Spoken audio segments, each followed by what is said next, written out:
comment est-ce que je crée et je prépare mes cours de yoga. Hello à tous et à toutes, je me présente, je m'appelle Samantha Possetti et je suis professeure de yoga depuis 2017. Merci à Yogis on Road Trip de m'avoir invitée sur la chaîne pour parler de comment est-ce que je crée et je prépare plutôt mes cours de yoga. La première chose, c'est qu'on ne va pas parler de séquençage pur et dur. Si vous enseignez le yoga, c'est quelque chose que vous avez déjà vu en formation. Il y a différentes façons de séquencer ces cours en fonction du type de yoga que vous enseignez. Donc c'est pas de ça que je vais parler, mais plutôt de tout ce qu'il y a autour de la préparation qui l'enrobe. Donc la première chose, donc dans mon fil rouge pour construire une séance, ça va être son essence, le noyau de ma séance. Je vais d'abord m'attarder là-dessus. Alors, mon noyau, ça peut être de façon assez classique, une posture de yoga. Je me dis, ok, cette semaine, j'ai envie de travailler ça avec mes élèves, mais ça peut aussi être autre chose. Ça peut être une thématique peut-être plus spirituelle en termes de philosophie du yoga. Ça peut être un état dans lequel on aimerait amener nos élèves. Par exemple, un cours autour de la détente corporelle, un cours autour de puiser sa force intérieure pour avoir deux opposés. Donc ça, par exemple aussi. On peut aussi partir d'une posture ou d'un mouvement, c'est-à-dire une pose qui ne serait pas une peak pose, on va dire, ou un mouvement, une transition. Typiquement, moi, j'aime beaucoup explorer sur mon tapis et parfois, je découvre une transition que j'adore et je me dis, ok, c'est quelque chose que j'ai envie de transmettre à mes élèves et donc, dans mon prochain cours, ça va être vraiment mon noyau. Je vais partir de ça parce que j'ai envie de l'inclure pour créer ma pratique. Ça peut aussi être une demande d'un élève, d'une élève, voilà, peu importe, eh bien, ça va être le noyau de mon cours. Quand j'ai ce noyau-là, en fait, ça va me donner vraiment la direction et le fil rouge à prendre pour construire ma pratique. Typiquement, si le noyau de mon cours, c'est la détente corporelle, je sais qu'en fait, je vais avoir un flow qui est plutôt proche du sol.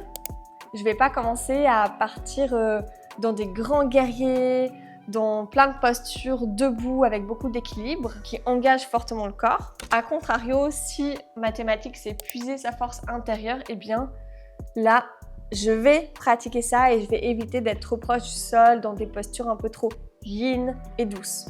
Donc en fait, mon noyau, il me donne vraiment la direction à prendre et surtout, il me dit non, ça ira pas dans ta pratique et ça va y aller. Donc ça affine, on va dire, ma sélection. Si ma thématique, on va dire, donc mon noyau, c'est autre chose, style une posture, un mouvement, on va dire, eh bien ça se profile différemment. Là, on rentre un peu plus dans du séquençage classique, mais je dirais, si votre posture, elle inclut, l'ouverture des hanches, l'extension de colonne, eh bien on sait ce qu'on va devoir préparer dans le corps. Ma posture est plutôt engageante au niveau force, ma séance sera plutôt engageante pour préparer le corps, etc. Donc voilà.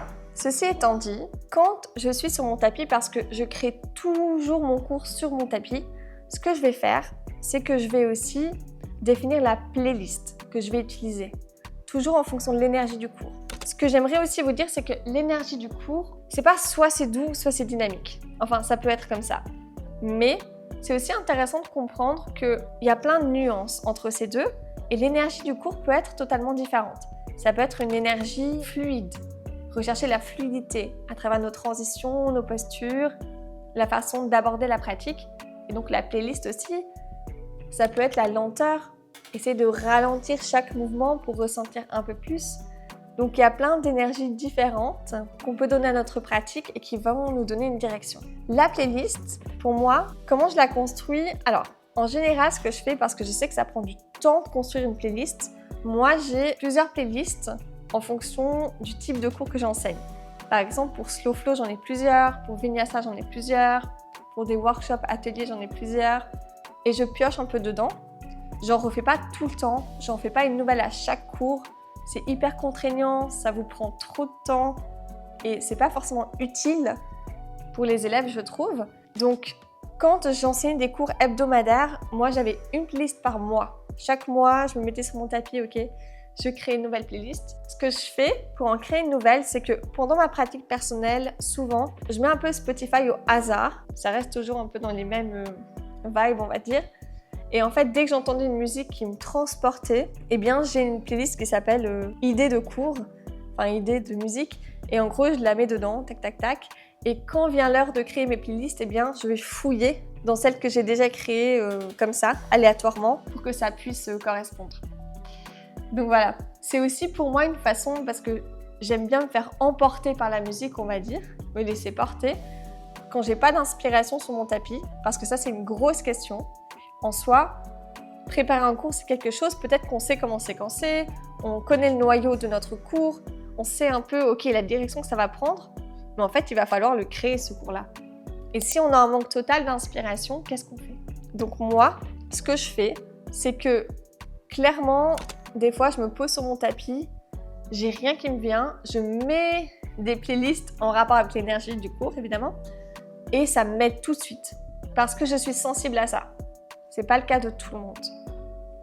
D'autres choses pour m'inspirer aussi, si jamais, donc c'est plutôt en dehors du tapis, mais prendre des cours avec d'autres enseignants, enseignantes, vous allez découvrir d'autres choses, c'est hyper enrichissant pour vous, mais pour votre enseignement aussi. Je sais qu'en tant qu'enseignant, enseignante de yoga, on a des horaires où on enseigne en même temps que les autres. Donc c'est parfois difficile de prendre des cours, mais aujourd'hui on a la chance d'avoir énormément de cours en ligne. Donc moi c'est quelque chose que j'apprécie, je sais que c'est pas le cas de tout le monde, mais voilà. Il y a aussi le fait de pratiquer peut-être d'autres disciplines. Peut-être pas de façon régulière, mais en tout cas de façon ponctuelle. Ne pas hésiter à s'inspirer d'autres formes de mouvements. L'animal flow, le pilates, la danse, peu importe. Aller bouger son corps de manière différente, le tai chi, c'est toujours hyper enrichissant. Ça nous invite aussi à prendre un peu de recul sur notre pratique, sur notre enseignement. Et même rien qu'en changeant de type de yoga, typiquement moi je ne suis pas du tout Ashtanga, j'en ai fait à un moment donné, je sais que ça m'a été enrichissant pour mon enseignement et ma pratique. Même si ce n'est pas quelque chose que j'affectionne particulièrement. Et une chose aussi qui est intéressante, c'est que Instagram, les réseaux sociaux, c'est quand même une mine d'informations gratuites qu'on a, parce qu'il y a des gens qui font du travail gratuit incroyable, il faut le dire. Et souvent, moi, dans des comptes que je suis ou sur le fil d'actualité, des fois, je vois une variation de posture, je vois une transition, je vois un mouvement, et je me dis « Ah ok, c'est super intéressant, j'aimerais le tester déjà pour moi sur mon tapis. » Donc j'enregistre et des fois quand j'ai des pannes d'inspiration, hop, je vais dans mes enregistrements, je cherche, je regarde, je me dis ok, je vais essayer, comment elle a fait ça, etc. Et parfois c'est vraiment de belles révélations et je me dis ok, ça c'est génial à apporter en fait en cours et c'est des bonnes sources d'inspiration. Vraiment, parfois il n'y a rien qui vient, c'est normal, c'est ok, on ne peut pas être toujours inspiré. Donc dans ces cas-là, au lieu de faire un cours un peu moyen, je dirais, ou fait pour faire, ce qui est dommage, moi je reprends un ancien cours. Vraiment, je reprends un ancien cours parce que c'est une bonne manière de proposer aux élèves quelque chose qui a été construit, qui a été réfléchi, qui a été créé avec attention et présence. La majorité du temps ne se souviennent pas du tout. Et en plus de ça, même s'ils s'en souviennent, la répétition c'est hyper pertinent, c'est très intéressant, c'est très important aussi. Donc c'est tout bénéfice. Pour vous, pour eux, vous êtes à l'aise de proposer quelque chose de bien fait et eux, ils reçoivent un cours de qualité, disons. En tout cas, j'espère que jusque-là, ça vous est utile ce que je vous raconte. On n'a pas fini, mais je vous précise juste que si vous souhaitez développer votre activité de professeur de yoga, vous pouvez aller dans la description de cette vidéo, cliquez sur le lien, vous avez une masterclass gratuite qui est offerte. Et si vous restez jusqu'au bout, vous aurez accès à un audit offert. Les places sont limitées par semaine, donc n'hésitez pas à y aller dès que j'ai fini de parler, si ça vous intéresse ce que je vous dis. Et voilà. On va continuer encore. Là, je vous ai vraiment parlé du gros, on va dire, de ce que je fais. Je voulais encore vous parler du support que moi j'utilise. Je crée mes cours, mais comment? Genre sur quoi? De quelle manière? Alors, moi je dessine mes cours de yoga. Pour moi, ça a toujours été hyper intuitif de le faire ainsi. Je trouve ça tellement clair, tellement facile. Je sais que c'est pas le cas de tout le monde. Donc, auquel cas, si pour vous c'est pas facile, eh bien n'hésitez pas en fait à aller sur... c'est un ouvrage qui s'appelle Yoga Notes. Il me semble qu'ils ont aussi un site internet. Donc eux, ils vous apprennent en fait à faire les bonhommes, si ça vous intéresse. Parce qu'il y a des gens pour qui ça va très bien d'écrire. Hein, et c'est hyper clair pour eux, pour elles. Pour moi pas. Donc je vous le dis juste comme ça. Et aussi, je ne sais pas si ça pourrait vous être utile, mais moi, au début de mon enseignement, j'avais que des cahiers. Hop, j'écrivais mes cours, nanana. et je les perdais. Je suis dans ma 9e année d'enseignement. Donc, imaginez tous les cahiers que j'ai perdus. Et je trouve ça tellement dommage parce que je me disais, en fait, tout ça, c'est des ressources tellement importantes. J'ai mis du temps à créer ces cours, du temps à créer ces ateliers. Enfin, c'est trop triste de perdre tout ça. Donc finalement, il y a quelques années, j'ai acheté une Remarkable. Je vous dis la marque, mais je pense qu'il y en a d'autres. Mais c'est une tablette, en fait, où il n'y a pas Internet, il n'y a rien. C'est juste pour la prise de notes. Et en fait, moi, ça me permet de classer mes cours déjà, pour ne pas les perdre.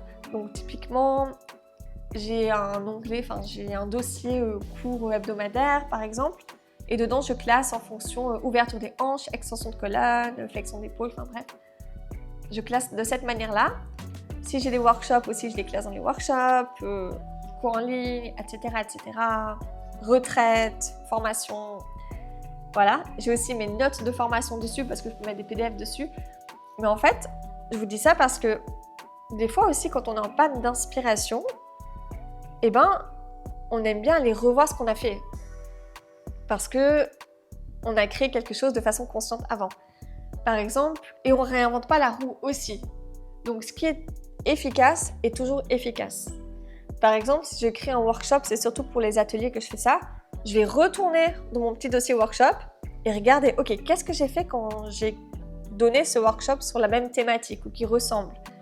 Et des fois, je me dis, ah, mais ça, c'était trop intéressant, mais je l'avais oublié en fait.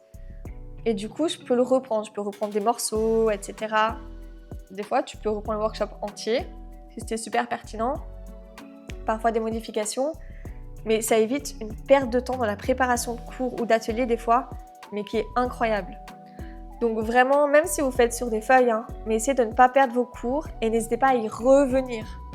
Même pour des cours classiques, revenez sur vos notes. Qu'est-ce que vous avez fait? Qu'est-ce qui était intéressant à ce moment-là? Ça, c'est super, super pertinent aussi, je trouve. Une dernière chose, enfin 2 dernières choses, je dirais. Ça, c'est plutôt quand mon cours est créé. Ok, j'ai tout fait mon cours. Il y a 2 choses sur lesquelles je m'attarde. Petit 1, ma verbalisation. C'est-à-dire, si dans mon cours, je vois qu'il y a des postures qui sont... Plutôt, j'ai pris des variantes de postures qui sont peu habituelles, ou alors j'ai des transitions peu habituelles, je vais me poser la question de comment est-ce que je vais verbaliser ça dans mon cours. Disons que parfois on a envie de mettre des choses un peu créatives et tout, mais si on ne sait pas les expliquer, ça va complètement perdre nos élèves. Donc ils vont sortir un peu de leur état de flow, en mode ils vont devoir regarder, se dire « mais attends, je comprends pas trop ce qu'elle dit, etc. » Et moi j'aime bien éviter ça. Donc je m'entraîne. Je me dis « ok, je passe de cette posture-là à cette posture-là. Comment je vais le dire? Ok, bras droit, il se dirige vers l'arrière, pied nanana. » Et je répète jusqu'à ce que j'ai une formulation qui me convient.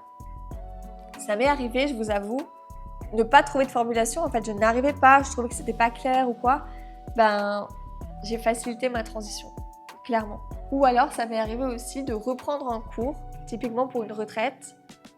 Je trouvais que les transitions étaient trop compliquées parce que c'était mon premier cours de retraite et je savais pas qui allait venir à mon cours. Donc, je savais pas quel niveau ils ou elles avaient, quelle pratique ils ou elles avaient. Donc hop, j'ai simplifié toutes mes transitions pour que ce soit très très clair et que j'évite de perdre tout le monde au premier cours. Donc voilà, je m'attarde sur ma verbalisation si besoin. Et deuxième chose, sur les ajustements que je peux donner et les options. Donc typiquement, si je vois que ça, un mouvement assez intense ou une posture assez intense, je vais réfléchir en amont, qu'est-ce que je peux proposer pour que ce soit accessible à tout le monde, donc pour plus d'inclusion. Et en fonction de ça, je vais proposer les accessoires aux personnes dès le début. Si je vois que dans ma pratique, j'ai besoin de 2 blocs pour les adaptations, je vais directement dire à tout le monde de prendre 2 blocs. Comme ça, hop, quand on en a besoin, c'est déjà à disposition et on n'a pas besoin de courir dans toute la salle ou les gens de se lever de leur tapis et d'aller chercher. Donc voilà, juste se mettre en situation et essayer de prévoir ce qui pourrait se passer pour qu'ensuite on soit pleinement préparé. Donc, je pense que je vous ai dit tout ce que j'avais à dire. Honnêtement, c'est une vidéo que moi, j'aurais aimé avoir au début de mon enseignement. Ça m'aurait donné un petit peu des clés, ou en tout cas des pistes pour créer mes cours. J'espère que c'est votre cas.